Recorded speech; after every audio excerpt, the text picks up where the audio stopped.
this episode sounds a little bit weird to you, it's because I decided not to write a script for this one. Traffix is a game that recently just came out and is made by Infinity Games. You're in control of either one or multiple intersections, and you have to use traffic signals to get the white cars across the level.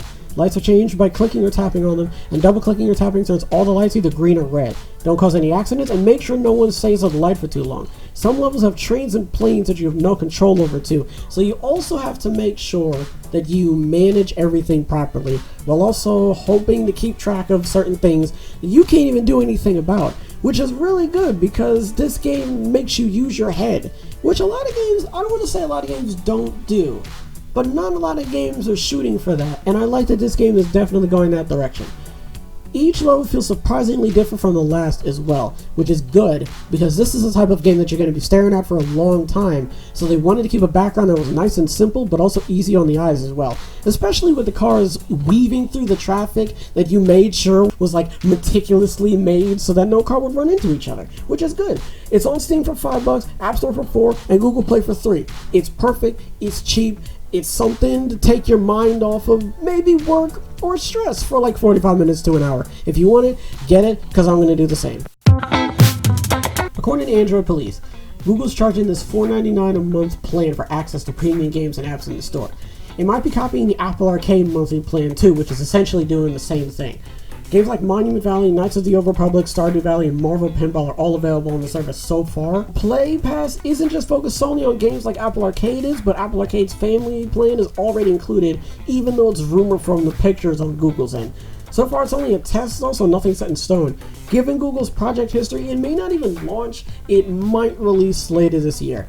I wouldn't bank on it, although I wouldn't put it past Google to snatch this up before it's too late. So I'm not saying it's possible, but I'm also not saying to completely close the door on this entire topic. You know what I mean? So just be wary. It may happen, it may not. For those who want it to happen, all we gotta do is just keep our fingers crossed.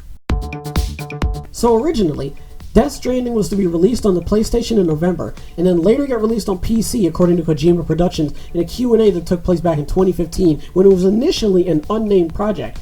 It looks like that's not happening considering the fact that it's been taken off the list of PS4 exclusive thanks to the Reset Era forums, even though it was on the list before.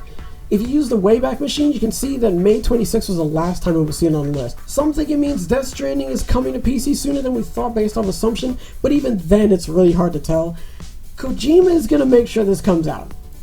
I feel like Kojima's not going to let this one go, because PT was announced. Does anyone remember PT? Because I remember PT, and I know Kojima remembers PT. He's not going to let Death Stranding fall by the wayside. He's not. Kojima is going to make sure that this shit comes out. I don't know when. I mean, well, there's really no way of knowing that this isn't going to come out. It's just not a PS4 exclusive. That's the only thing. So we can't really say that it's not going to come out. We can just say that it might be delayed. It's really hard to tell, because a game like this being taken off the PS4 exclusives means something. But I don't know what that is. I'm not going to lie to you. So I'm going to wait. I'm not going to say anything until I hear more from it. And I kind of want to hear it from the horse's mouth. So until then, we'll see. So Bully 2 might be coming to next-gen consoles in 2020.